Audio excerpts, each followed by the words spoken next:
Once we know what are the symptomatic presentations of coronary artery disease, if you have to see how should we treat this patient, it depends upon what stage the patient has come to us. If the patient has a classical angina, increasing angina or rest angina, we don't do any further test but for an ECG and echocardiogram, then the patient might be directly taken for a coronary angiogram where we directly give a small nick and take the catheter inside, inject the dye and see. That is called as coronary arteriography or angiography, where you directly make out the blocks in the coronary arteries. Sometimes if the pain is not classical, if it is doubtful, we might do echo and then followed by treadmill. You make the patient walk on an exercise testing table called as treadmill test and increase the heart rate and see. And when the heart rate is increasing, oxygen requirement of the heart will increase and the patient will get discomfort that gets manifested as ST depressions on the treadmill test. So when there is a doubt, we might do a test called a TMT, or sometimes if the patient cannot walk or exercise physically, we might do a pharmacological stressing called a dobutamine stress testing or echo, or sometimes a nuclear testing or technetium MIBI scans are also done in doubtful patients. Once these non-invasive tests come positive, then finally again the patient has to go for coronary angiogram.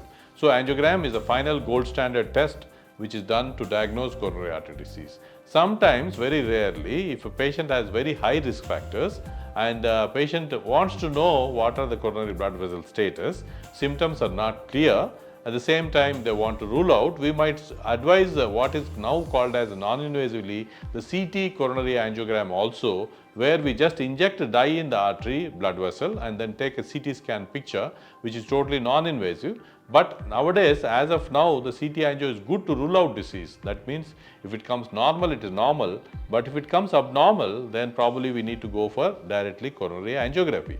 So if you have to know what are the various tests for the diagnosis of coronary artery disease, commonly ECG, echocardiogram, treadmill test, or a nuclear stress test or a dobutamine stress echo, CT angio for some patients, but final diagnosis is done by gold standard test, the coronary angiogram. Then now that we know how the test is done, if you have to see how the coronary artery disease is managed, then it depends upon what type of the disease is there in a patient.